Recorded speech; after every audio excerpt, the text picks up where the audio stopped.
we have the academic quarter, even if you're not academics necessarily. First of all, just to have a few upcoming events. On the 13th, we're going to have Coming Challenges for United Nations Security Council Resolution 1325. Then on the 12th, if you're in DC, we're going to have a seminar on fresh insights on anti-chat. So it's the upcoming ones. But then it's a pleasure for me to introduce Dominika Švarc, who's going to speak about the status and treatment of foreign fighters in international law, the new challenges for an old phenomenon. Good legal title, long and complicated. And Dominika is now the Dean of the Law School at American University in Bosnia and Herzegovina. We had a long chat about this. He's working half-time there, half-time on a number of other projects.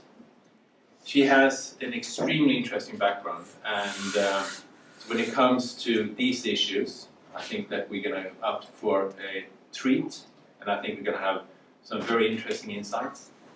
And I would also encourage you to ask questions and ask difficult questions, and I encourage that as well. And I think you're going to have a really, really interesting answer. So, Dominika, the floor is yours. Thanks very much, Nicholas. Thanks for inviting me here. It's a great pleasure to be here. It's my first time in Stockholm. I've sort of avoided Scandinavia for most of my life because I'm really one of those people who just can't stand the cold. But I think that's a huge shame. From the little I've seen in this short half a day I've been here, it's a gorgeous city, especially on a sunny day. So I hope to come back at some point. Today, unfortunately, I'm going to have to leave back pretty much right away after this lecture, so I won't get to see any more of this gorgeous landscape and the city. But I've only been to Oslo before this, so Oslo and Stockholm are the only two spots in Scandinavia that I've been to, and I think I'm really, really missing out.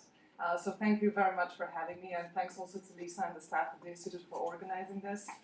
For me to be here today, it is indeed, as Nicholas said, for me it's a great pleasure to speak to you as a lawyer, because especially on topics such as the one we're going to be talking about today, lawyers tend to get shut out from the discussion quite a lot, not least because we tend to produce very long and complicated titles and very long and complicated explanations. At least my title didn't include a Latin expression. I've noticed in my career that whenever lawyers try to confuse the general public or are confused ourselves, we tend to use Latin expressions. It makes us look smarter, although we usually just use those expressions to hide the inclarities that we have about the state of the law, about how law should or is addressing certain issues. And the issue I'm going to be talking about today is exactly one that fits into that category. The issues where the laws are not necessarily entirely clear, or the way we understand laws, the way we evolve the laws, the regulatory frameworks on these issues tend to get more and more muddy, more and more blurred. And as I will be focusing on the question of the status, primarily the status of foreign fighters and their position within the existing regulatory frameworks, you will see that the situation is indeed, particularly in the recent years, getting very, very blurred. With implications that are not purely legal or academic, but have quite serious policy consequences and quite serious practical consequences for both sides, so both for the individuals who are sort of traveling to join armed forces and armed groups abroad, and for those on the other side who are trying to tackle, who are trying to deal with this phenomenon. So, as you're all aware, for better or worse, this intense mobilization of foreign fighters for particularly Syria and Iraq, and in more recent times also for the ISIS, let's say, units in Libya, has prompted, again, a state of sort of post-9/11-like fear or even panic. And within that context, there has now been a perceptible trend of adopting new measures to tackle this situation, including legislative measures, and none of which have been the best attempts at legislation that we have seen, very much akin to some of those hasty attempts at legislative measures adopted right in the aftermath of 9/11. So some of the issues I will be talking about, some of the concerns I will be expressing are not new. It just seems to me that we haven't learned much in the last 15 years or so since we've had this last wave of let's say, a growing and more increasingly complex phenomena appearing that we are trying to tackle in a hasty manner. So although Nicholas invited you at the end of this of my presentation to ask questions and ask difficult questions, what I would like to encourage you to do is more to sort of continue the debate that I will sort of open and lay down, and to also offer your insights and comments. You know how usually these presentations, the lecturers will always ask you to remain short, to just ask precise questions, and the lecturer will be there to respond. My intention and my desire would be a little bit different, and that is to get feedback from you, to get insight and comments from the non-legal side of things, so that also lawyers such as myself, in doing our research, in devising our own policy on the matter, can benefit from the insight of those who are actually maybe involved on the ground, who have done research in other disciplines rather than law. So this is sort of how I would like this afternoon to evolve and unfold.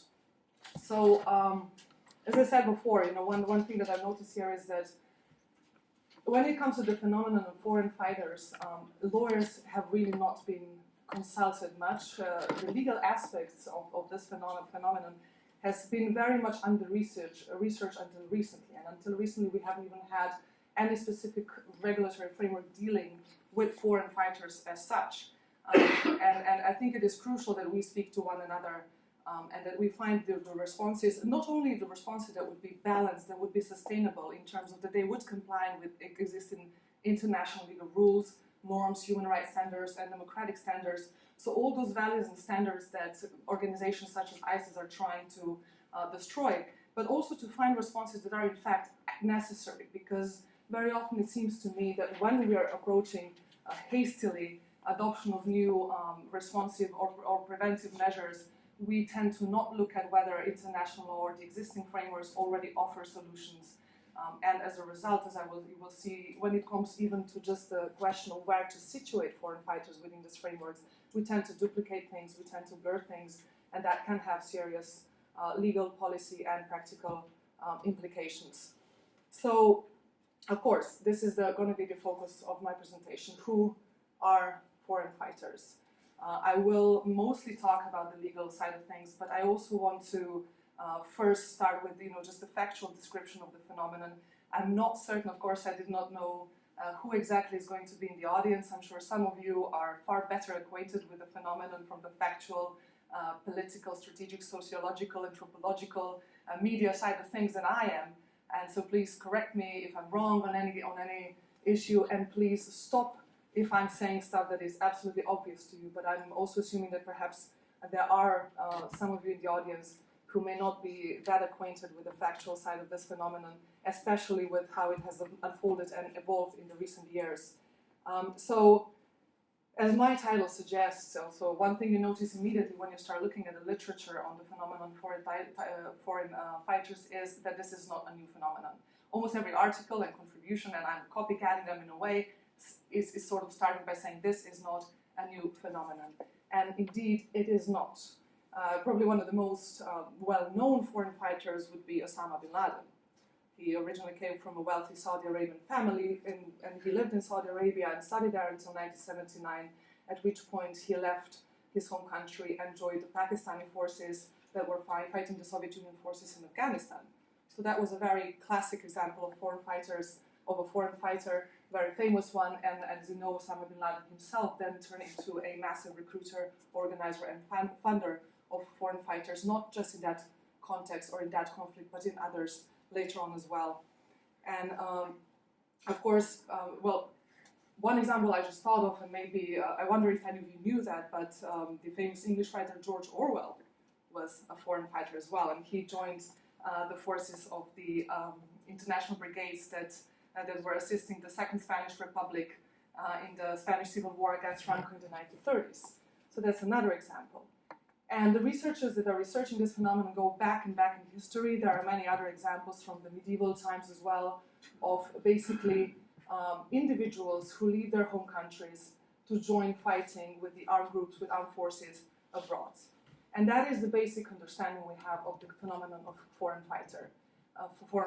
As you probably know, and as we will discuss a little bit as well, is that This is indeed a phenomenon that does not have one singular definition. It is not an established term of art either in political science or in law. There is no existing universal legal definition of the term. Political scientists disagree. Basically, the term means different things to different people. And this is basically the same issue we have had and we still are having with the concept of terrorism as such. So in that sense, there is a big parallel between terrorism and the phenomenon of foreign fighters as we know it today, that we cannot agree, even sociologically or in terms of in political science terms, on what the phenomenon is. But pretty much the minimum common denominator is that those are individuals who leave their home countries, countries of their habitual residence or citizenship, and go abroad to join fighting. So they join armed groups fighting in armed conflict abroad. And what is also interesting is that nowadays, of course, there is a perception that this is a uniquely Muslim phenomenon. And as you know, I've given you some examples that show that in fact it is not. But it is a fact, at least from the data that is available today, and I must here point out that the reliability of the data on the foreign fighters is actually questionable, of course. You know, there's various methodologies of collecting the data. The reliability and credibility of the open source data is, of course, dubious in many respects. So the researchers that have done, the non-legal researchers that have done research on this phenomenon have had trouble collecting reliable data. And when it comes to numbers particularly, the estimates will vary because countries, even for example within the European Union, different countries will have different counting methodologies. So getting the reliable data on who are the foreign fighters, who are the individuals that travel, what are their origins, what is their motivation, how do they get motivated, how do they connect to these groups, all of this is still very much up in the air. So the statistics and the numbers and the data that I will give you is very much an estimate, and you have to take it with a grain of salt. But what is quite clear from the collected data so far is that the presence of the foreign fighters whose main motivation is ideological or religious, and for most part based on the relating to the to the Muslim religion, is that these fighters have featured in virtually all conflicts in the Islamic world since the Soviet invasion of Afghanistan. So ever since the 1980s, basically all armed conflicts in the Islamic world have also featured the phenomenon or have involved foreign fighters within the local armed groups. And these conflicts, as you know, nowadays we talk mainly about Syria and Iraq and most recently Libya, but conflicts like this that have involved foreign fighters have been those in countries as diverse as Mali, Bosnia and Herzegovina, Nigeria, Chechnya, and most recently Ukraine, fighting between Ukraine and Russia, and so on. So this really has a very wide geographical span as well. But the fact is, of course, that the wider public and policymakers have started paying more and more channeled, let's say, attention to the phenomenon after the 9/11 due to the relatively or comparatively high involvement of foreign fighters in the conflicts in Afghanistan and then in Iraq. And those were also the conflicts that suddenly involved a high number of foreign fighters coming from the Western countries. So not only from the, let's call it traditional sources of foreign fighters, which have been mainly countries from the Middle East, Northern Africa, and more recently, the foreign fighters are also, there's a big influx of foreign fighters into these conflicts, also obviously from countries like Russia and from Asia. So, as I said, foreign fighters have always been present in particularly Islamic conflicts, and they have been, particularly in Iraq, for example, they have been known to have formed a very important part of the insurgency both during and after the US invasion of Iraq. And but what, of course, has to be said is that despite this, let's say, long age phenomenon, what stands out recently in terms of Syria and Iraq, particularly in terms of Syria, but this is all mobilization of foreign fighters relating to the civil war in Syria, but the fighters are being mobilized for the ISIL forces present in Iraq, and more recently, within the last 2 years, as ISIS has sort of moved its bases also to Libya, this has also been a very important area where the foreign fighters are flowing into, although to a much lesser extent then into Syria or into Iraq. So what stands out? What is so particular about the Syrian conflict, about the mobilization of foreign fighters for Syria? Obviously, probably goes without saying, the sheer numbers are absolutely dramatic. The numbers, the frequency, the pace of those who are going in has been increasing dramatically. And although in recent years, it seems it's only been a recent years phenomenon, but let's say in the last year or so, the numbers seem to be slowing down a little bit in the total.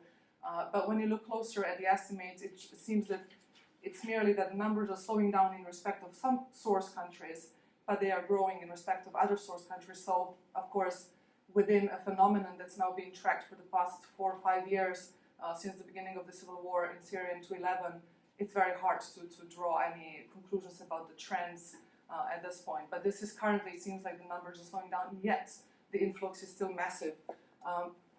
Again, the numbers are pure estimates. The most recent UN Security Council report are estimating that the total number of foreign fighters that have flown into Syria and Iraq for the purposes of relating to the Syrian civil war sort of ranges between 25 to 30,000 countries, foreign fighters, not countries. But there are also some countries, such as the US intelligence, for example, has provided data that the number of foreign fighters flowing into Syria could already have reached around 37 to 38,000 foreign fighters, of which about 4,000 to 5,000 fighters at least have come from Western European countries alone. So this is definitely a really impressive number. But and obviously these are the estimates that only includes those foreign fighters, so those foreign individuals that are joining the two biggest armed groups in the area fighting against the Assad regime, and these are obviously the Al-Nusra Front and ISIS. These estimates do not include the number of foreign fighters that have joined the Kurdish groups or that have joined the Assad or the forces that are fighting on the side of the Assad regime. So the actual number of foreign fighters flowing into these regions is in fact bigger. And as I will point out later, the fact that these foreign fighters who are joining, for example, the Kurdish groups or the state or the forces fighting for the Assad regime are not included is not just a matter of methodology. It also reflects the fact that we are perceiving those foreign fighters who are fighting on different sides differently. And that, certainly from a legal point of view, but I think also from strategic and other points of view, this might be a problematic issue here on its own. But I will return to this a bit later. A few other things that I would like to say about the phenomenon factually itself is that while the main source countries remain those traditional, so Tunisia, Jordan, Lebanon, Libya, and so on, Saudi Arabia, a growing number, as I said, is coming from the Western Europe. And within the Western Europe, when you look at the absolute numbers, the biggest source countries, the countries from where the most foreign fighters are flowing into Syria and Iraq, are also the biggest Western European countries. Those are the UK, Germany, and France. But in terms of the relative numbers, so relative to population, the most heavily affected countries are Austria, Belgium, Denmark, the Netherlands, Norway, and Sweden. I've just sort of managed to remember at this point the number for Sweden. There's an estimated 14 persons per 1 million population of Sweden that have so far been tracked as going into Syria or Iraq to join forces of ISIS or Al-Nusra. So that's, it seems perhaps a small number, but of course this is a quite worrying statistics to look at. Of course, another worrying trend in this situation is the trend of women and girls joining the forces. At the moment, there is practically no reliable data that women and girls would be actually joining the fighting.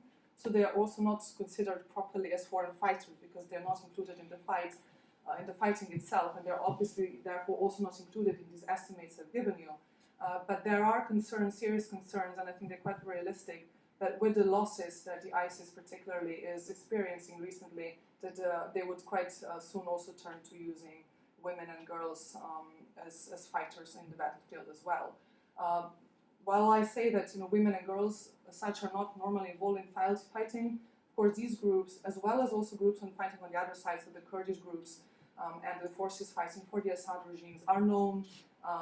So all sides are known to have involved the use of child soldiers, so that is another worrying phenomenon, another worrying aspect of the phenomenon in that sense. And apart from just the women and girls and children traveling in that direction, there have also been increasing trends of whole families departing for Syria or Iraq, including from Western Europe. So, as you can see, this phenomenon is evolving and growing, not just in terms of sheer numbers, but also in terms of the demographic and in terms of geographic aspects of things. So it's not just the sheer numbers that are worrying, but also the fact that it is very hard to pin down. It is very hard to sort of make a clear picture of who they are, where they're coming from, why they are going there, especially because of this phenomenon, because the trends are changing basically on a daily basis. And you can see that this, of course, has now been, by now this has become perceived as a global security threat, particularly because of the fact that the source countries now literally span the entire planet, and that the foreign fighters do come from literally, by now the estimates are that they come from at least 90 to 100 countries of the world, so that is over half of the world's countries that are now source of foreign fighters. And the threat, or the perception of the threat is basically twofold. So on the one hand, the perception of the threat is that, of course, the foreign fighters have an important impact and influence on the armed conflicts in which they are fighting. So they have an important role to play within the armed groups they join in the theater of conflict. And they are considered to be a particular threat in that context because they have so little or even no linkages to the local population, that they are commonsensically perceived as being particularly brutal, paying basically no regard to the local population. This to some extent is what I call an untested assumption, but also there is quite credible evidence and some data showing that foreign fighters have been behind some of the deadliest attacks in these various conflict zones, not just in Syria, not just in Iraq, but for example, in the attacks such as in Kenya or Nigeria.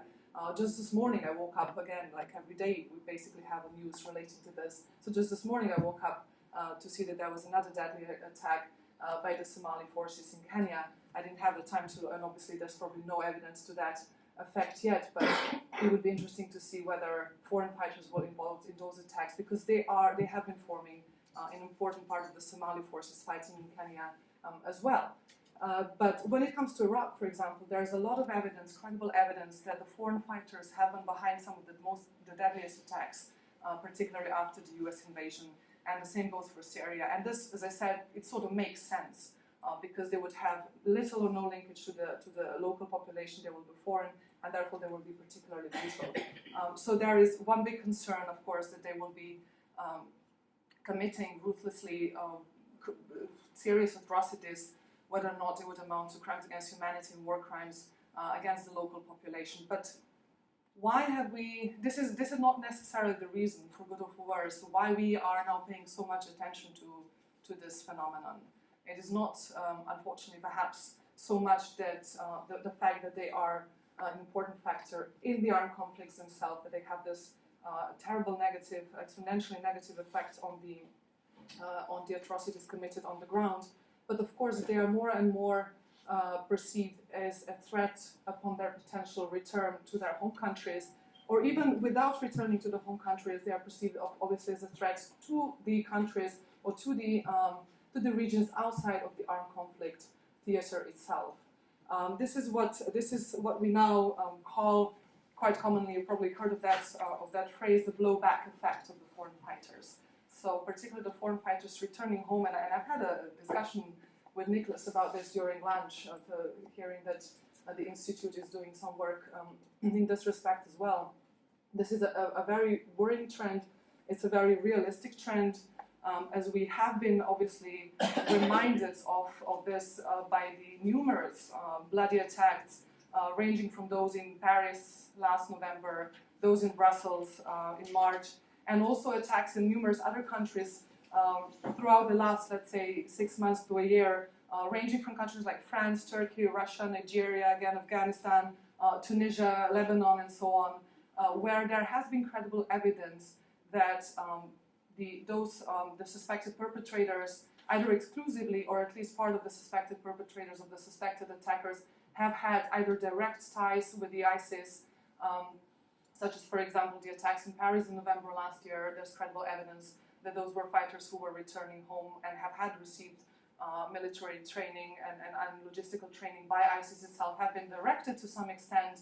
But then there's also attackers that may have had no direct links with either ISIS or al-Nusra Front or any other armed group on the ground, but have simply been inspired. We have seen this, for example, with the attack in Nice this summer, where at the end of the day it transpired that the suspected perpetrator had never traveled to the region, but had nonetheless been inspired either by the ideology.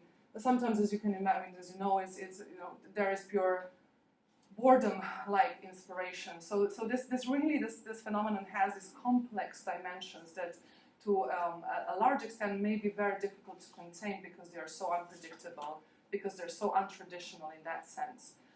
But still, by far, the biggest threats in terms of the blowback effect is, of course, those that have traveled to the region, that have received training, that have returned, and the threats that they pose is not just a threat of direct attacks, of course. They also pose a threat in the sense that they come back home, they train, they recruit new fighters to either go into conflict or to carry out deadly attacks on the grounds of their home countries, say Western Europe or wherever they may be.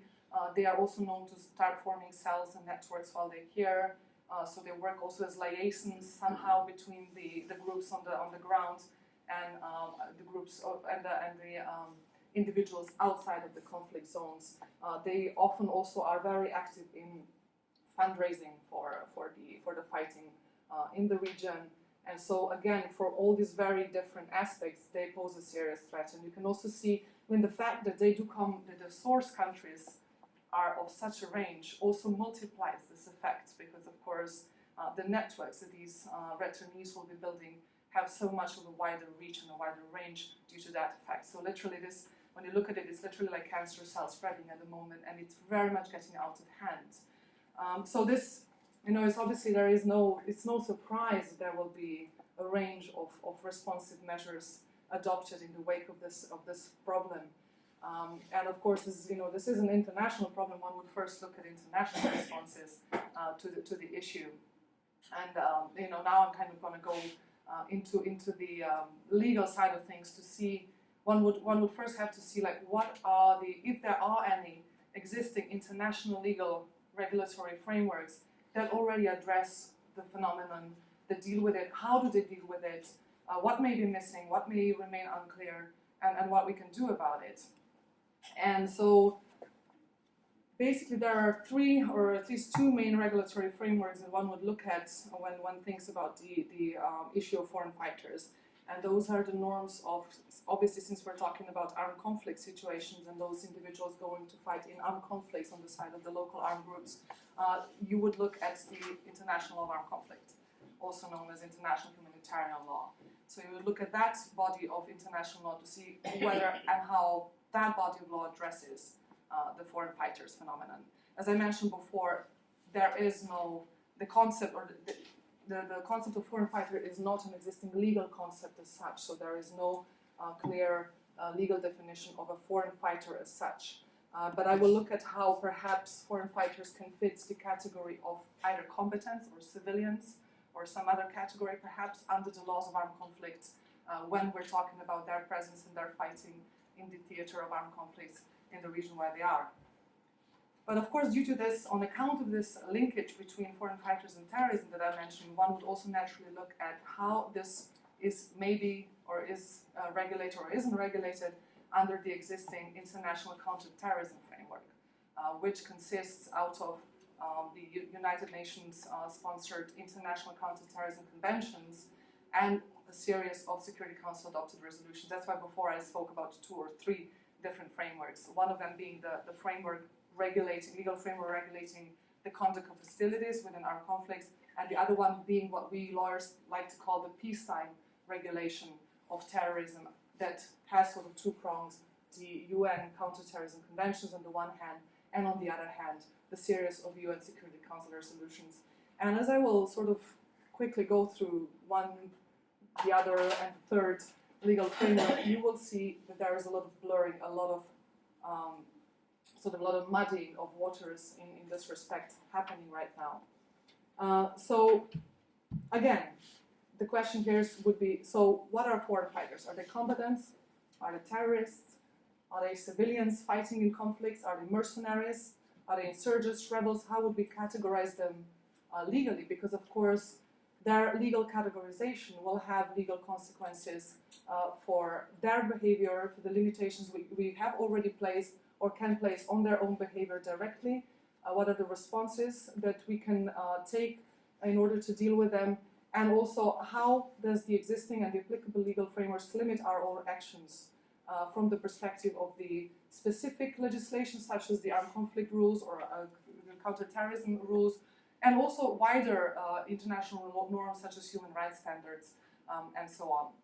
So what complicates, as is probably by now obvious, what complicates this attempt to situate foreign fighters in one or the other legal framework is exactly that dual nature that they have, right? It's what we've spoken about, what I've sort of tried to draw for you, and that is that, of course, to begin with, as the name suggests, they're foreign fighters, so they're individuals who go into an armed conflict zone, an armed conflict situation, where they fight on the side or together with a local armed group.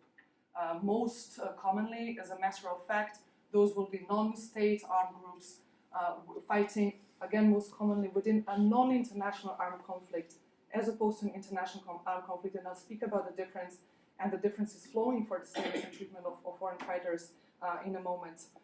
But they are not just rebels or insurgents fighting with a non-state armed group in the theater of conflict who just happen to be foreigners. As I said before, they are also at least potential terrorists, right? So they're at least potential attackers.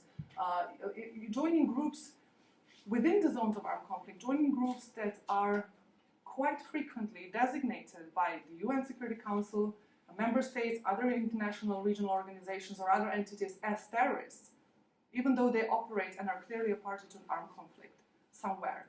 So that there's this dual status already.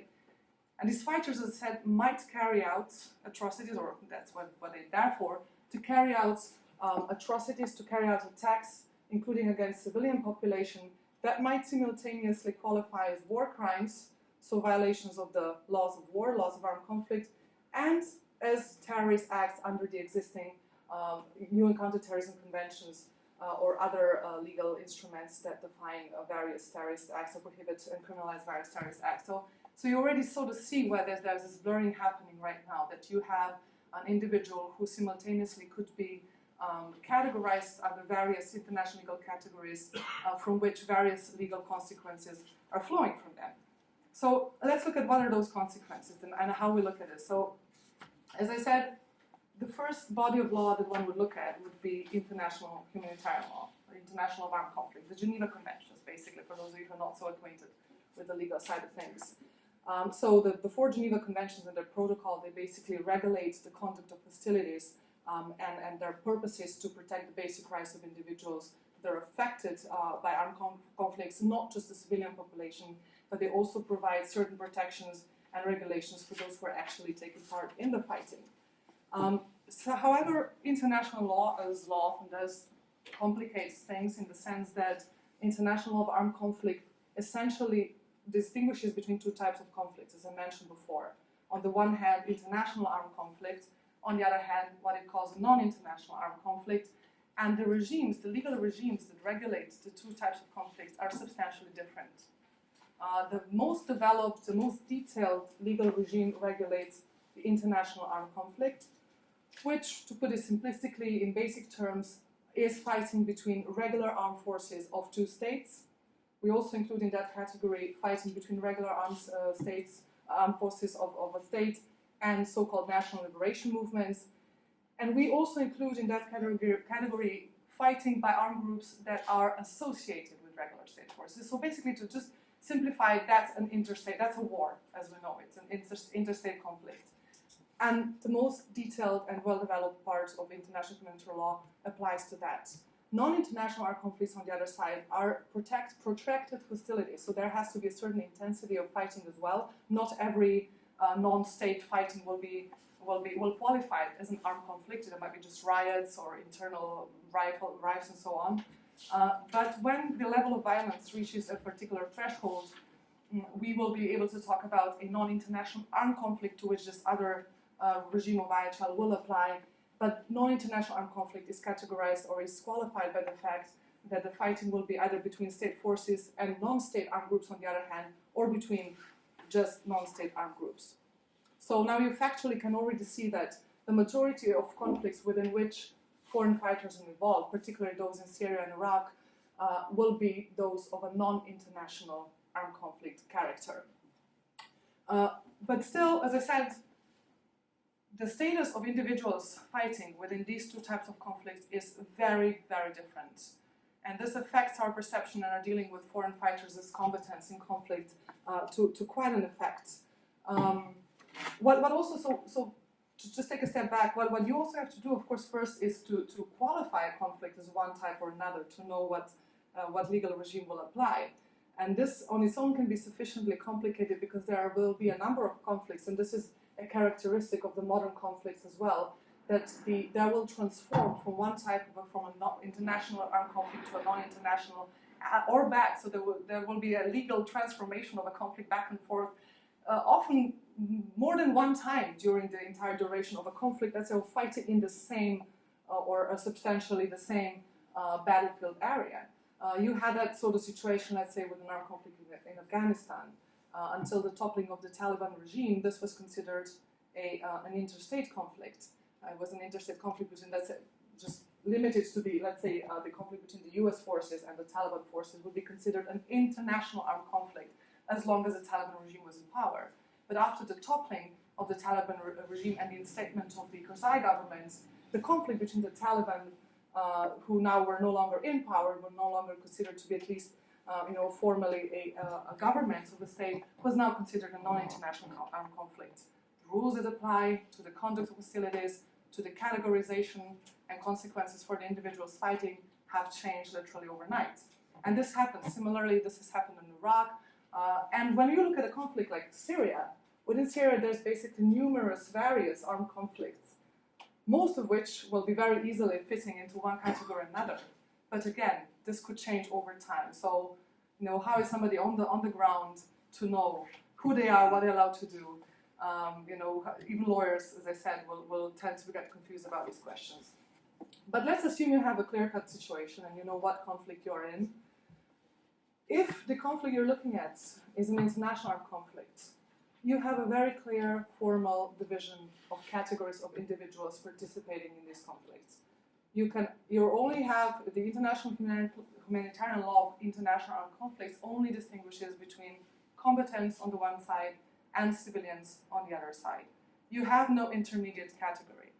We have seen after 9/11, and particularly within the US administration and the US approach to international law, the attempts to bring in a so-called third category of enemy combatants who were neither real combatants with privileges that law attaches to actual combatants, and they were neither civilians because they were involved in hostilities. But the law as such does not distinguish, does not know any third blurry category in that sense. You're either a combatant or you're a civilian.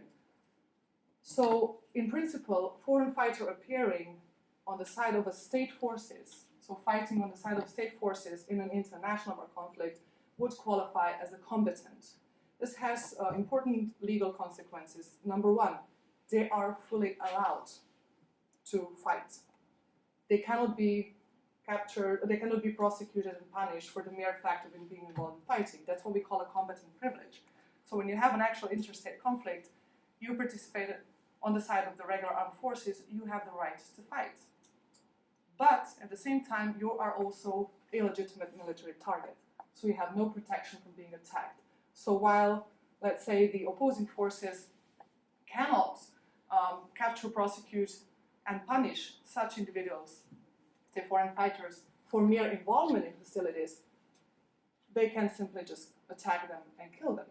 So that's one option. On the other hand, civilians who are participating, so those individuals, say foreign fighters, who have not actually joined state armed forces, but are only present on the ground, not being involved in fighting, now they are not allowed to fight because they get protection for not being involved in fighting. they are immune from any deliberate attack, so they cannot be targeted militarily. But at the same time, they only have that protection as long as they don't actually get involved in fighting. If they get involved in fighting, now a foreign fighter who hasn't joined regular armed forces, but is present on the ground and suddenly gets the idea of getting involved in fighting, he will lose the civilian immunity for the duration of his involvement in hostilities, meaning that during such time, they can be attacked, they can be killed. But also, if they are captured, they can be prosecuted and punished for the mere fact of taking up arms. This may sound complicated, but at the same time, I hope I have shown the difference to some extent. But if those who actually qualify as combatant, so foreign fighters would actually join state forces, regular state forces would be captured, they would also be entitled to a status of prisoners of war, which attaches its own privileges and benefits with it. But I will not go into those at this point. Because as I said, what we are factually going to be discussing much more often when it comes to foreign fighters is situations of non-international armed conflict. And there you can forget about everything I've said about the distinction between combatant and civilians. Because the law, the regime that regulates non-international armed conflict does not know a formal category of either combatant or civilian. Nowhere in the applicable legal instruments dealing with non-international conflicts will you find a term combatant or a term civilian. So this will complicate things sufficiently, right? So basically in a non-international armed conflict, a foreign fighter who joins irregular armed forces, armed groups, militias on the ground, will not be a combatant who would have privilege to fight, will not be an individual who, upon capture, would be entitled to the prisoner of war status and so on and so forth. But they will at all times remain civilians or a category akin to civilians, so persons not involved in hostilities, and they have no right to participate in hostilities. So to some extent, foreign fighters included in this non-international armed conflict who actually get involved in fighting will be much more vulnerable to the, let's say, coalition forces, to, let's say, opposing forces, because they will be at all times, as soon as they get involved in hostilities and actually participate in hostilities, they will be legitimate military targets, but will not be entitled to any form of prisoner of war status if they're captured, but also they can be prosecuted and punished for the mere fact of being involved in hostilities. So every country, every capture state can prosecute and punish such individual for being involved in the hostilities themselves, and they can do that according to their own domestic criminal legislation. So you can see how we deal with these individuals who are joining various armed groups on the ground will depend heavily and will differ quite substantially depending on what type of conflict you are in. And this, of course, can get very muddy, can get very complicated. Who is to decide, of course, what type of conflict are we in? There will be different consequences depending on what forces will capture the individual. Will it be the forces of their own country of nationality or residence? Will it be the home country? Will it be a different country when it's a multinational force? That can further complicate the situation of how to categorize the person, particularly upon capture, what to do with them, where can you bring them, do you have to repatriate them? So there's really a series of consequences flowing from the different categories. Now, this has only been the law of armed conflict that I've spoken about. This gets even more complicated when you start thinking about these individuals involved in this fighting on the ground as terrorists. And this is precisely what we're doing today, right? On the one hand, I said, this is logical, right? There is this connection on the one hand, these individuals being fighters purely just participating in armed conflict, but they will be carrying out acts which will fit our existing definitions of terrorist attacks under, let's say, a variety of one of the 16, 17 now universal conventions against terrorism. So they might fit a description of a prohibited terrorist act. But at the same time, they were involved in an armed conflict, and their conduct was also regulated by international humanitarian law, which is much more permissive than any peacetime international legislation in terms of what action, what conduct is permitted, including, of course, deliberate attacks, killings of legitimate and attacks on legitimate military targets. So what I'm trying to say is that when you start perceiving and treating foreign fighters, individuals in these armed conflict zones as terrorists, and you start qualifying their acts under the existing peacetime counterterrorism convention, what you might get to is that you will consider as prohibited and criminalize type of conduct that would be permitted under the international humanitarian law that also applies. And now you might say, well, this shouldn't be a problem, because the existing set of UN counterterrorism conventions includes a provision precisely for that effect. So this was something that lawyers at law envisaged, that a situation like this might occur. And practically all or most the relevant parts of these UN counterterrorism conventions include a provision that it is called an exclusion clause to the effect that the convention does not apply to acts that are regulated by international humanitarian law. So that there is, and this is a reflection, a clear reflection of this distinction, separation between the two legal regimes. So that basically means that acts that are lawful under international humanitarian law of armed conflict cannot be considered as terrorist acts and prosecuted under that rubric. But now this classic distinction has been entirely blurred, or is definitely being conflated with the adoption of a series of UN Security Council resolutions.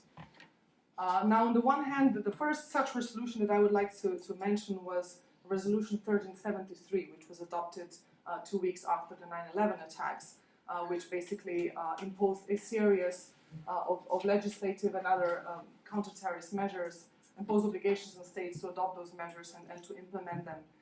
And that was a resolution adopted under UN Chapter 7 and therefore legally binding on all UN member states. And that resolution already did not exclude from its range any acts that would be considered lawful under IHL. So there was already the beginning of the blurring of the two regimes. And the Resolution 1373 now, when we're talking about introducing a series of new acts, prohibited acts, criminalized acts, and require states to criminalize a certain type of conduct, the least one would expect from a legislative action like this, as I said, this is a legislative resolution imposing obligations on member states that override all other international law obligations under the UN Charter. So all states are obliged to carry them out. But when you do that, and when you basically widen the span of criminalized conduct, the least you would expect from an international legislator is to provide a definition of that conduct.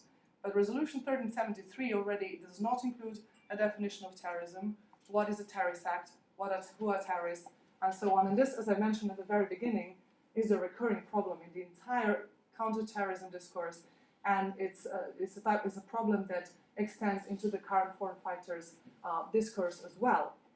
Basically, the situation I've mentioned with the Resolution 1373 has been entirely replicated and to some extent even worsened with the adoption of the Resolution 2178 in September of 2014. Now, I'm not sure how much you are acquainted with that resolution, what it requires, but basically it was a resolution adopted obviously in response to this increasing problem of foreign fighters in Syria and Iraq. It was, as I said before, it resembles in a way the state of panic that we have experienced after 9/11. And as much as the Resolution 1373 was a direct response to the 9/11 attacks, the Resolution 2078 was now a response to this growing trend of growing influx of foreign fighters, particularly from Western countries, into Syria and Iraq conflict. And the resolution was adopted with much fanfare at a very high-level meeting of the UN Security Council. 50 heads of member states were present.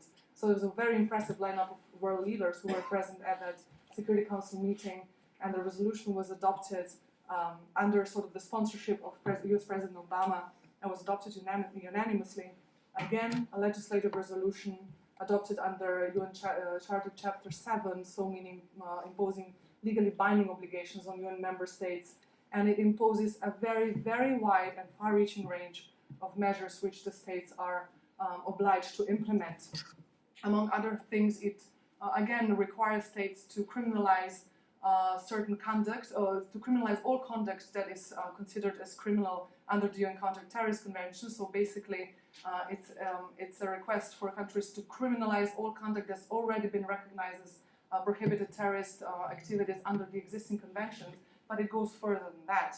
It also requires states to criminalize conduct that has no roots in either the International Counter-Terrorism Conventions or anywhere else in international law, including such conduct as, I don't have to tell you how problematic this is, or it definitely may be, that it requires states to criminalize mere travel to the regions where there is a chance that they would be joining the local armed groups in terrorist attacks, or the states are also required to criminalize mere travel to these regions for the purposes of just training, terrorist training, as the resolution calls it.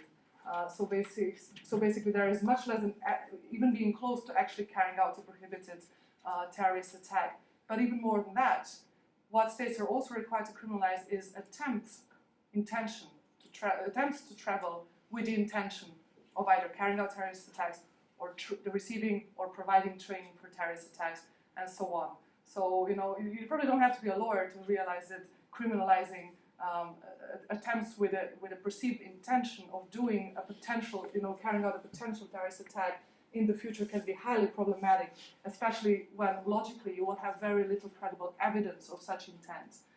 So what can happen, and has already started happening, is that states will start and have started revoking passports of individuals, prohibiting traveling just to the regions.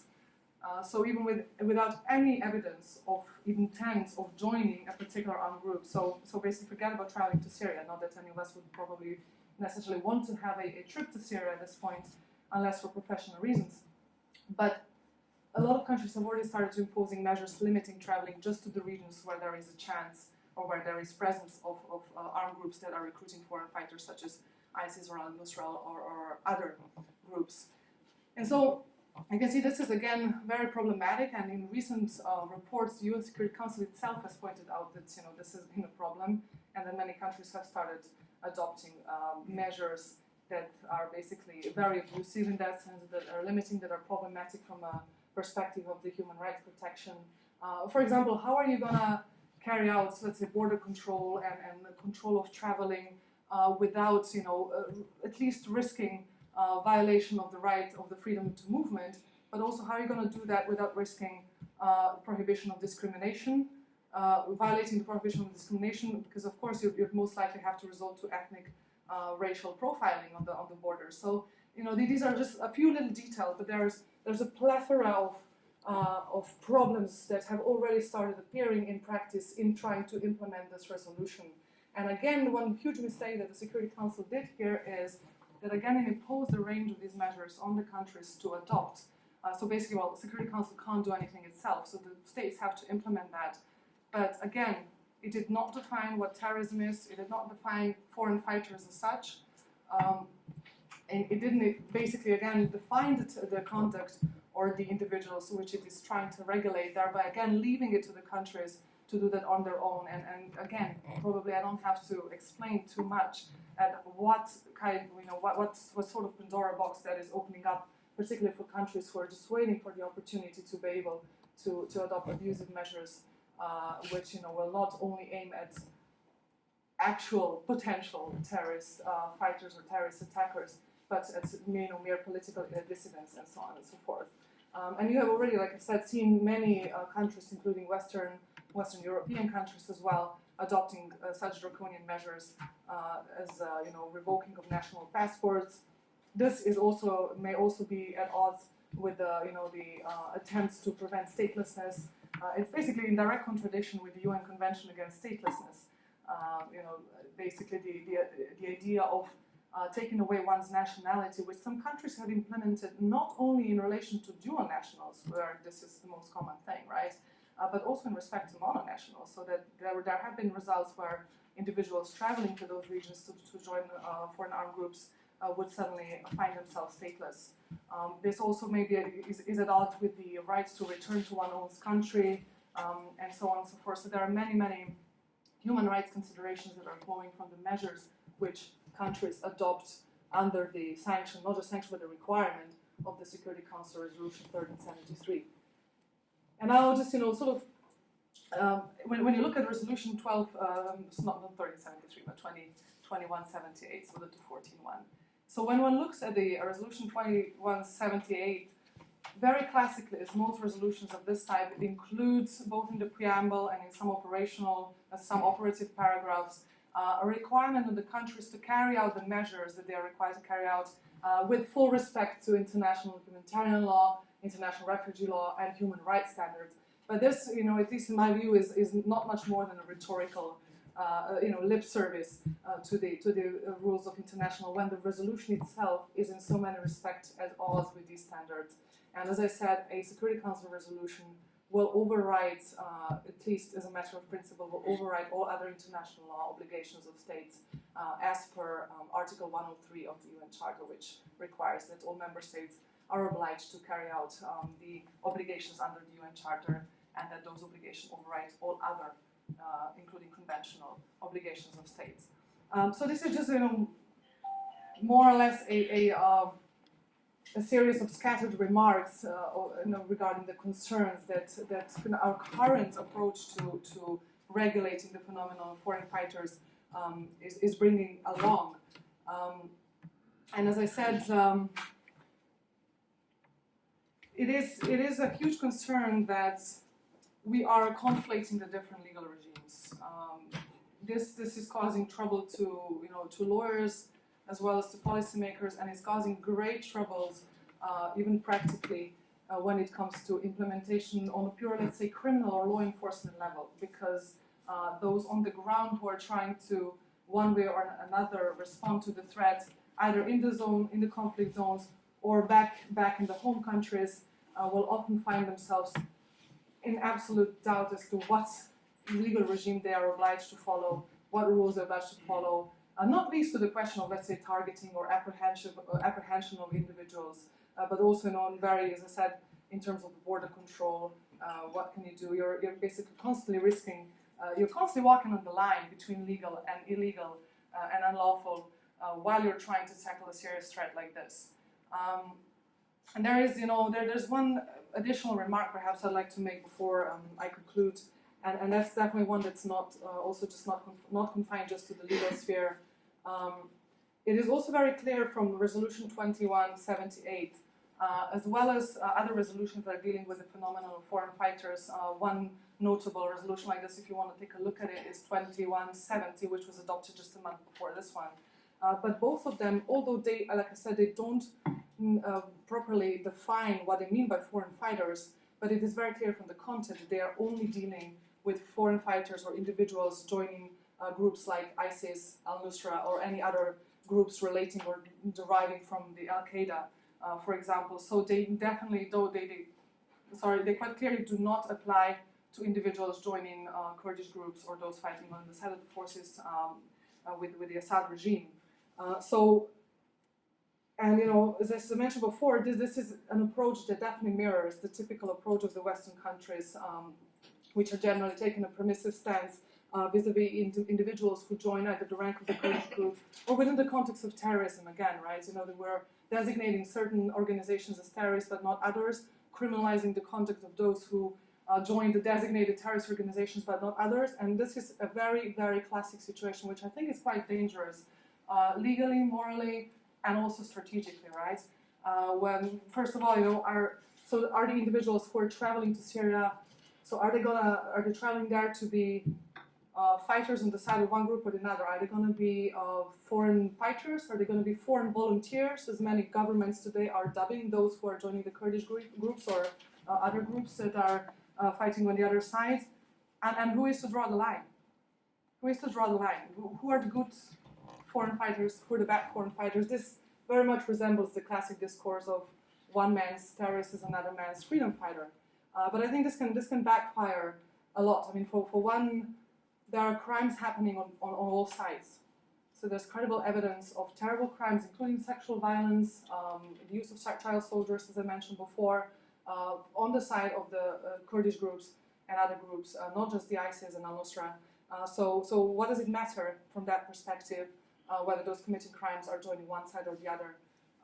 And another problem with that I see, of course, is that our affiliations might change. Strategically, it's happened in the past. It's happened a lot when it comes to Al Qaeda and other designated terrorist organizations. So we're currently supporting one side but not the other. We're regulating one side but not the other.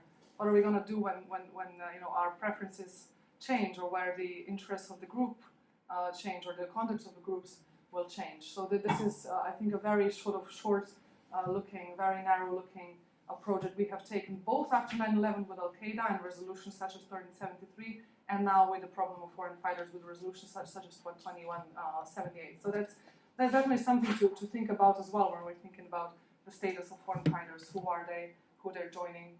I mean, I think this can make for quite a few awkward moments as well.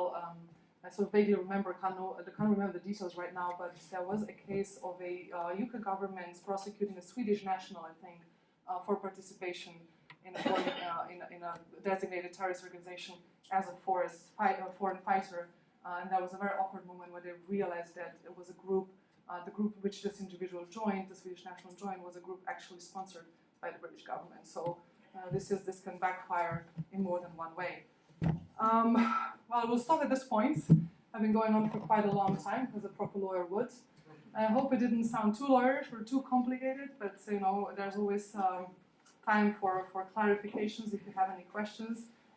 But as I said at the beginning, I would very much welcome you to give me feedback as well, to destroy things I said, to provoke me, to give comments, to give ideas on which lawyers could continue our research, our work, our search for solutions together with non-lawyers, with political scientists and sociologists, and wherever whatever field you may be coming from. So I definitely not make any grandiose conclusion, but just sort of like to invite you to continue the discussion I've started from your side. I hope you can, and thank you very much for listening so far.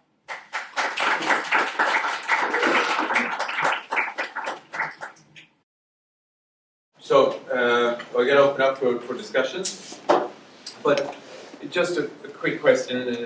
It's not a quick question, unfortunately. Taking Myanmar as one example, a case we've been working quite a lot with.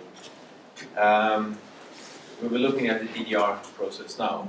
We're looking at, well, first we look at ethnic groups, which is then allegedly connected to foreign governments who fights on soil of Myanmar.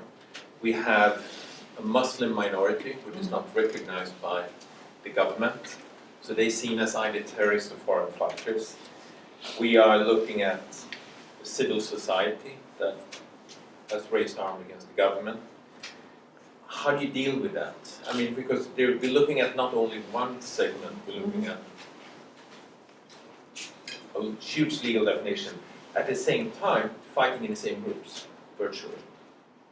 And then come really down to my question. This separation in legal terms, wouldn't it be easier if we merged the different conventions and disregarded if it was a civilian fighter or a military fighter, but rather treated them for the actual crimes or the actions that was committed?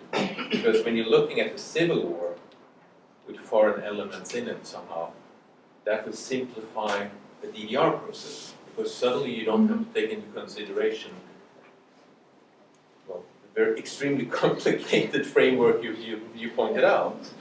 So this is just a practical example, because we're looking at one single armed group. We might have to have 5 or 6 different principles in one single group. And we're talking about at least a dozen armed groups. Yeah. So how would you approach that from a practical point of view? Well, first of all, I will say what, I mean, it's a fantastic point. It's exactly what I was also trying to say. The situations on the ground are so complex, at least in terms of what's happening on the ground. Is it an armed conflict? Is it a civil strife? Is it, what type of situation are we dealing with? What legal regime applies? But then also just in terms of who are these people who are fighting there? What category can we put them under? They may be, people working or like fighting one along another in the same group, in the same situation, operational situation, and they would be classified differently, perhaps. There are several, first I will mention what the biggest problem here perhaps is, and that is that of course we have legal categorizations that are sort of set in stone.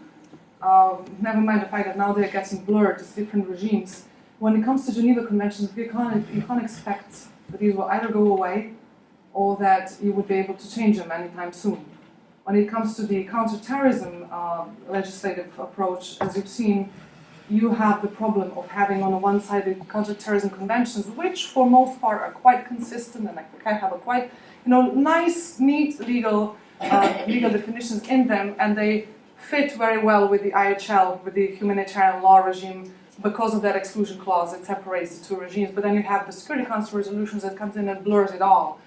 But that on its own, I think, is reflective of one of the biggest mistakes I think that we have been doing as policymakers, as lawyers as well. To a large extent, lawyers are making that mistake when we're advising governments or discussing the issue, and that is that we are talking about subjects, that we are categorizing subjects, individuals, rather than categorizing conduct, so prohibited conduct. So I absolutely agree with you. I wouldn't, or I partly absolutely agree with you. I agree with you, or I don't agree with you on the part that we should just scratch the categories of combatants and civilians. There are important policy reasons, not just legal, not just aspirational, but for important strategic reasons for why there is a separation of the statuses of combatants and civilians on one hand, and also the consequences flowing from the different status. The most obvious one being that, of course, when you combatant whom you've given a privilege and a right to fight, to involve in fighting, will also benefit from the protection of law upon capture, with being granted a POW status and everything that flows from it, including the requirement to be repatriated after the end of hostilities, and of course all the other protections that apply, the basic protections such as prohibition of torture and so on and so forth. So this is an important incentive for fighters, for combatants to fight, say legally, to fight within certain constraints. It's an important incentive. I'm not speaking here purely legally what they can or cannot do, but the fact is that there will be, the idea at least behind it is that there will be motivation for the fighters to at least partly or to the largest possible extent obey the rules. On the other hand, the civilians will get the protection, the immunity from deliberate, they cannot be deliberately attacked and so on and so forth, but they will lose this if they get involved in hostilities, and they can be immediately killed the moment they get involved in hostilities. They can't be killed while they're not, because they protect civilians, but they lose that. So again, there's an incentive for civilians not to get involved in hostilities, because they know what the repercussions will be. And times again, these incentives have proven as actually working in the field. Times and times again, they haven't. So I wouldn't just get rid of this distinction. But at the same time, I definitely agree with you in the sense that there is no point creating new categories even, mixing the existing categories, these people not knowing where they fit, and then attaching different legal consequences. That is definitely demotivating those groups from obeying the standards that we're trying to impose on them. And particularly the problem I've mentioned at the end, right? When you're differentiating between the good and the bad foreign fighters, or the good and the bad terrorists for that matter, what incentive are you giving to the bad ones to obey the rules we're trying to have them follow in the first place? How are you going to persuade them to implement, let's say, the humanitarian law protections, to abstain from certain conduct, to not carry out crimes, when they will be without legal protection anyway, because they will be categorized under the less valued or the more, let's say, the bad category. So that's one obvious problem coming out of that as well. So I would definitely agree that we should rather take the approach of having a certain conduct prohibited, criminalized, open to prosecution and punishment, regardless of who carries it out. I mean, we just tend to, as we have been doing for decades now, and certainly within the context of counterterrorism and foreign fighters, this is the case, that we are again conflating the ends with the means, right? So there should be no good terrorists, no good foreign fighters, but as long as you as soon as you basically cross the lines of the law, you carry out crimes, carry out atrocities, you've crossed the line, and it doesn't matter whether you're on the good side or on the bad side. So I definitely think that there should be more done in that sense. And resolutions like 2178 are again creating a problem in that sense. So, but I mean, if there is any more like ideas on this, comments on this, I'd be welcome to hear that. I would welcome hearing them as well. Comments, reflections? Sir? Yeah, well, I'm not a lawyer, but from my perspective, I think your analysis was spot on. I think it was very well done, very well said. This whole idea of having terrorism is in the eye of the beholder. And I think the best example is Osama bin Laden, who went from a hero for fighting the Russians to a villain for fighting the Americans. I think it's the best example you could get. From the first part of what you said, I'm a bit worried by this whole notion of everybody who returns from as a foreign fighter from Iraq and Syria is possibly a danger to society. I think that's overestimating the case. And if you look at history, if you look at the president in Spain, where you had loads of people fighting with the national government against Franco, there are plenty of examples of people who, when they returned, actually turned against the side that they were fighting with. So I think to assume that somebody who's 20 spends 2 years in Iraq is a terrorist for the rest of his life is a bit far-fetched and also unfair. But the question I have is another one. I think all the things that you said about these resolutions that are binding without giving proper definitions is something that was known at the time that the resolutions were adopted.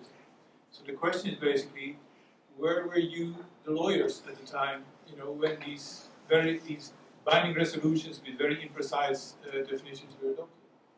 Well, to start from the back, right? Where were we with the lawyers at the time? Well, we were sort of present, but the same let's say effect that I've seen with in the post 9/11 times that I've seen now in the recent years is that most, or at least a very large number of these decision makers sort of keep on preferring the pure muscle flexing approach and sort of apply that Shakespearean logic from Henry VI.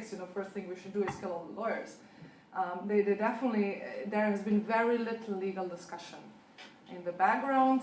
Again, we've had this discussion with Niklas over lunch that it is not necessarily a problem of lawyers or international law as such, it's a problem of political will. And when the policymaker, decision makers don't want to listen to lawyers, they're not going to listen to lawyers. Very often they will listen to lawyers, but then they'll do as they please anyways, right? We've talked about that as well. So there's only that much we can do. Being out there, we have been pointing this out.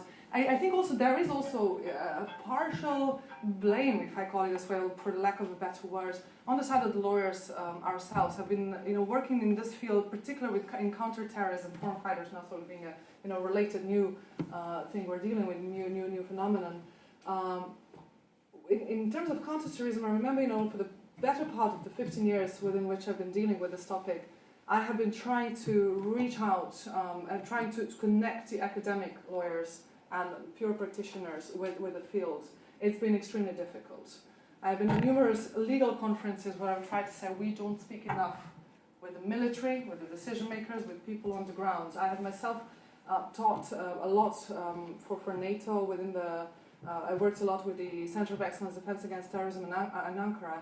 And when I started teaching there, I realized, they would appreciate it. They would appreciate my knowledge, but didn't help them much, because it was very, very theoretical and very, much like what I've told you now. This is the categories. This is how it is. But then, what do you do on the ground? And as I worked with them, I started getting feedback from them. Literally questions like, so what do we do when driving down the road in Afghanistan? We are, there is a cart on the side of the road with two men. They would give me a factual situation of, I have no idea. I have no idea. So, because we used to do our research in our, legal ivory towers, not speaking enough to those on the ground to understand. And that is not to say that, these are not necessarily speaking to the decision makers, but speaking to those on the ground who are dealing with these problems, who can see what the factual complications can be, situational complications can be, so that we can then propose solutions and find, policy proposals from a point of law that we can then bring to the policymakers and try to persuade them to implement them and to adopt them that way. What exactly went wrong with 2178, I don't know. I know there were lawyers present on the ground. I was recently in Geneva, over 2 years ago. In Geneva, soon after the adoption of the resolution, there was an interesting panel talk precisely on the adoption of this resolution, where lawyers who have been dealing with the issue of foreign fighters have said, and they said, well, I was there in New York, and we were having the same reaction, so what happened, And they would just say, well, they would not listen. It would not matter. I mean, of course, when it comes to definitions, you probably know, we have the experience with terrorism. For decades and decades, we're unable to agree on a common universal definition of terrorism as such, because of the different political and moral perception of the concepts, because of that premise that one man's terrorist is another man's freedom fighter. And we have the same problem here. And I think with the situation of foreign fighters as such, this may backfire much more than it would with the lack of the definition of terrorism as such, because differentiating between good and bad foreign fighters, when in essence there will be crimes on both sides, the alliances might change. It'll backfire that much more because you do have the blowback effect much stronger than you had in the past. Like, I agree with you. It's perhaps unfair. It's perhaps far-fetched. Perhaps it's more of an assumption at the moment, more of a risk perception than a reality. But there has been evidence, as I said, attacks such as those in Paris, in Brussels, and many other attacks outside of Europe. There's credible evidence that these people have had direct ties, that have moved back to Europe through either the migrant flows or otherwise. So it is not just a pure perception. It is not just an assumption. We have had evidence that these people come back. Nobody's saying this is on a massive scale, but it's a trend. We better be careful and observant of the trend as it starts happening before it gets entirely out of hand. Right? So there definitely is that danger there. But yeah, I agree with you. I would hope, inshallah, that we lawyers would be called in a little bit more often on these issues. Ma'am first, and then as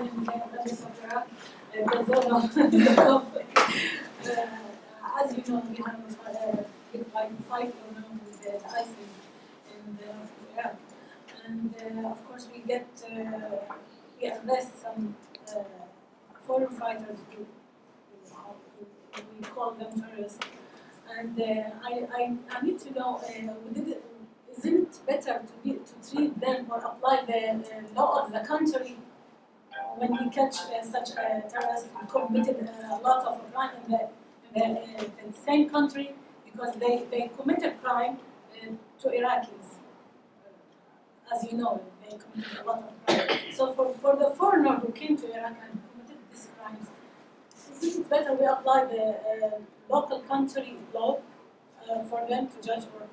Well, I'm going to give you a legal answer first, and that is, of course, you do have to apply local. You're entitled to applying local law, which has to be in line with international law. You can't go violating international commitments. And for all I know, there is at least substantial alignment between Iraqi national, the domestic criminal legislation and international standards, given that these were adopted sort of with the sponsorship and probably also pressure, of course, of the international community.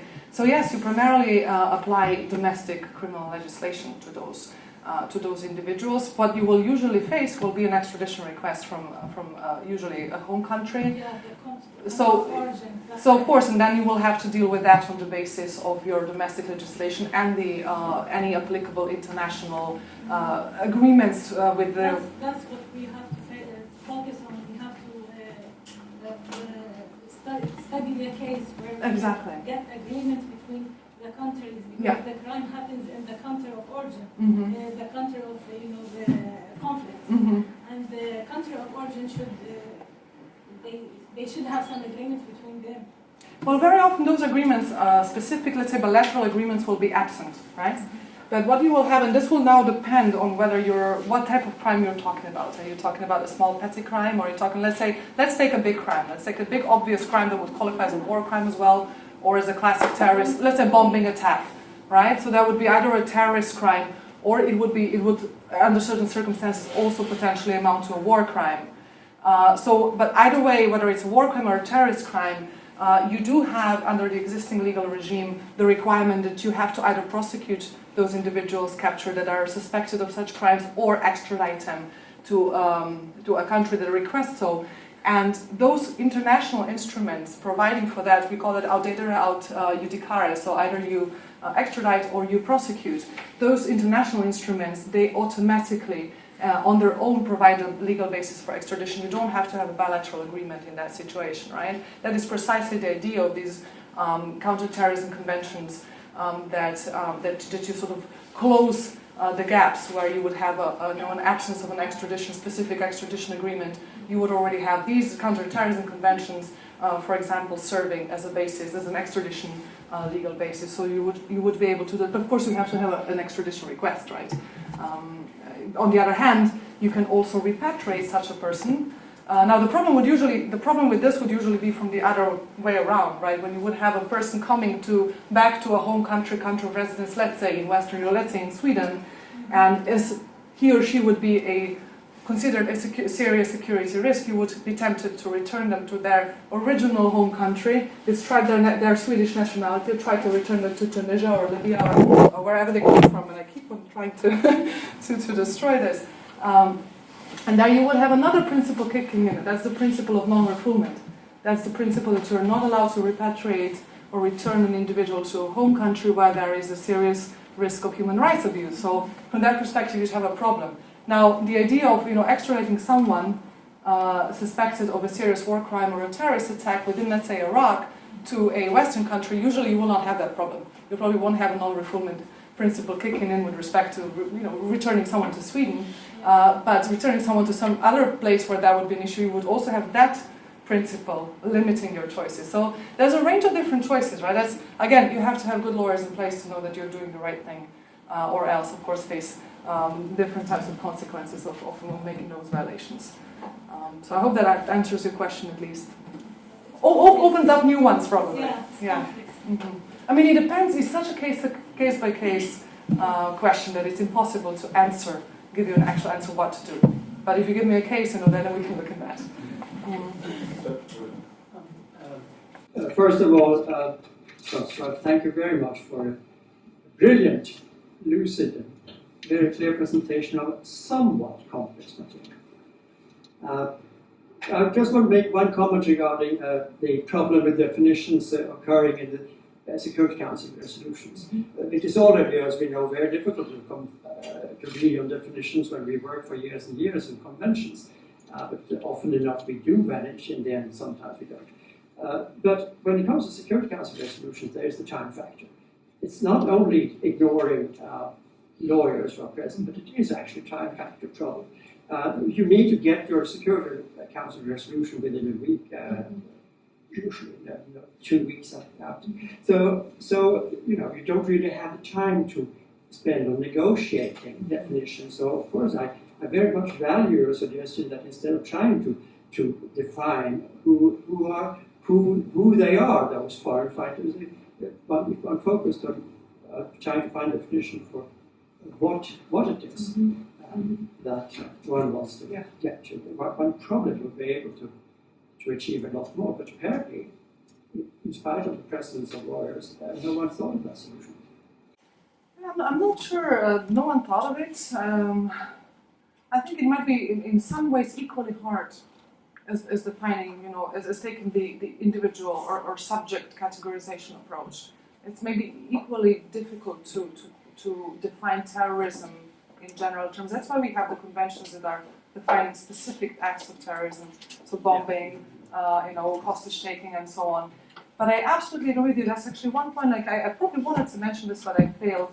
You're right. For all the criticism we have of that, the fact is that when looking at legislative responses to this problem and things, it was pretty obvious that things have to be. There has to be a response. There have to be responses because the influx, seriously, the numbers were going up dramatically, and the travel is a huge issue, right? So there was this desire to do it quickly, and international law works in mysterious ways and in very slow ways. And trying to adopt a new convention probably be a matter of years, and there was no time to do this in years. So obviously, as is trend in the recent, let's say, couple of decades, Security Council will then step in as a sort of a legislator because that's the quickest way for the international community to get a reasonably universal or wide reasonably universal set of legal obligations that one could impose on member states, in a pretty much uniform manner. So you're right, and perhaps there was too little time.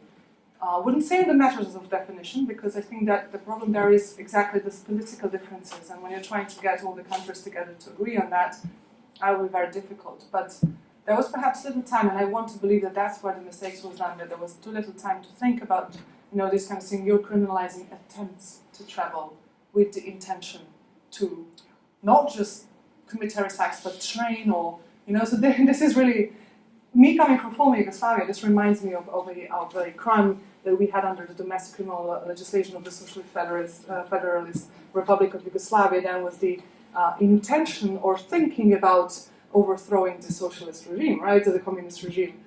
So that was the crime of intent, that is very much at odds with the principles of our modern democratic society, and yet we're reintroducing that kind of a far-reaching criminalization of conduct. So yeah, perhaps I definitely agree. The time factor played an important role, but still, I think that with the amount of brilliant, smart, lucid, capable, competent, experienced policymakers and lawyers, I really think these are the mistakes we should not. We should try to avoid. We've done the same mistakes after 9/11, and we're still trying to repair the consequences of some of those, from a legal point of view, from a strategic point of view. Like I said at the very beginning of my talk, it's like these are not new issues, new concerns. It seems like we haven't learned that much. But I hope maybe there will be time for to repair these mistakes.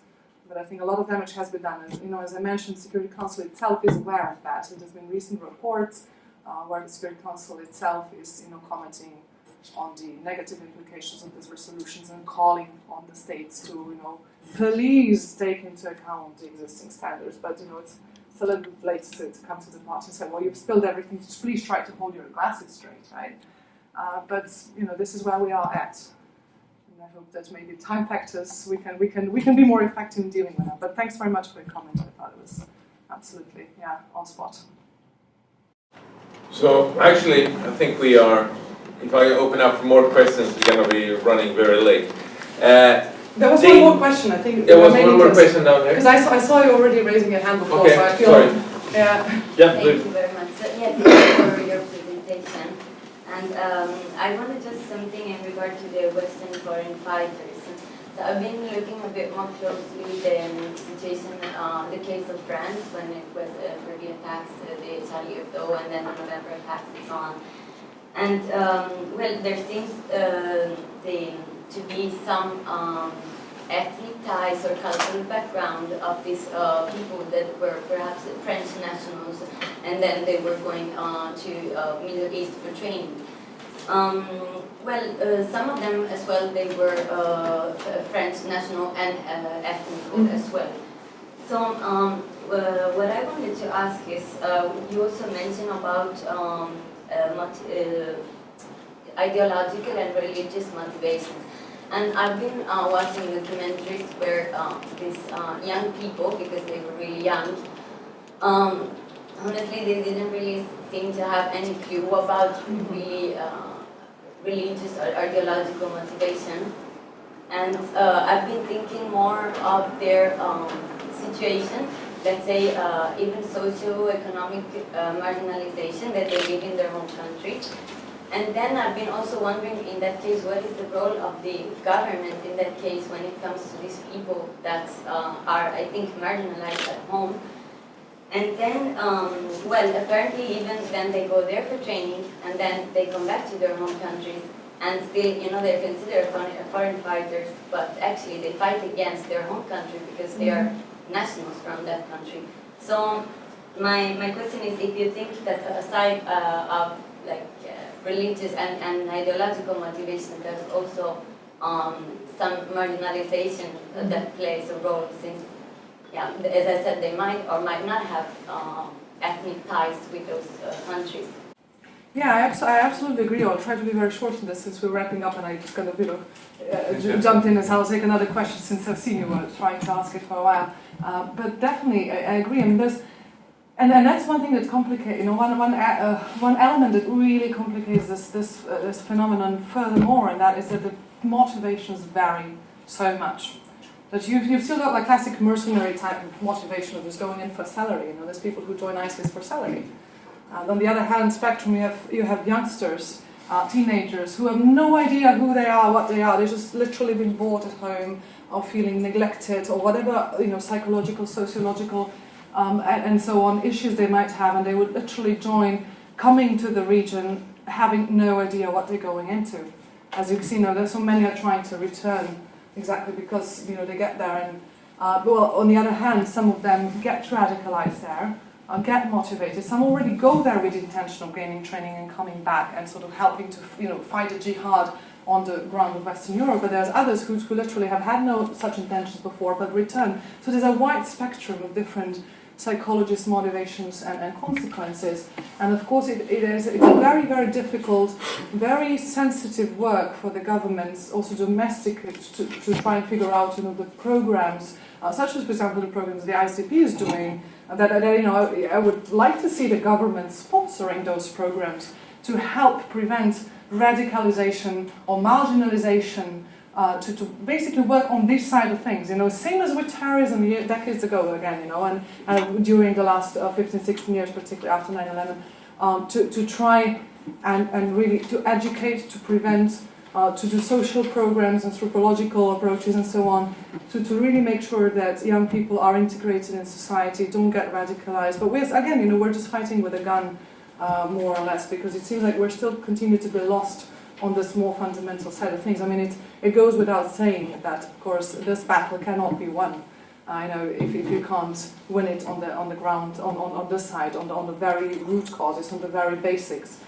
So sort of bottom up rather than top down, as we tend to approach this. I absolutely agree. You know, as a lawyer, there definitely could be, you know, and there have been international incentives, not maybe on the level of interstate conventions, but definitely, you know, on the level of resolutions, recommendations, particularly within the European Union and Council of Europe, recommendations and programs are being funded as well, you know, to sort of fight radicalization and help and support rehabilitation and resocialization of the fighters that are coming home. But again, I think that what really is complicating is the lack of the credible research data, or maybe even just the inability to actually properly figure out what are the motivations. It's very hard to group that and put it into tangible statistics when you've got, you know, literally it depends from a person to person in so many cases. So, Sandra, sorry, I think I had a pillar in my way there. But I'm not sure the UN learned a lot, but I did. So this has been extremely interesting, and I hope that we'll have an opportunity to come back, because as is pointed out, it doesn't really matter if this is about Slovenia, Sweden, Myanmar, whatever you deal with. These are issues that's come back, and they're not getting easier, they're getting actually more complex. And I do have to say, when I hear this, I don't miss my law studies. I think I took the right decision, moving from law into politics. Suddenly politics seemed to be more manageable. But thank you for giving us... Evil to the eye of the beholder, right? And probably there's no distinction between law and politics, as you pointed out as well. To a great extent it isn't, I think. No. If we saw this and understood this, I think we would be able to work more constructively together. But alas, you know. Well, thank you very much. Thank you very much, and hopefully we'll have many opportunities to invite you back and continue discussion. So, thank you.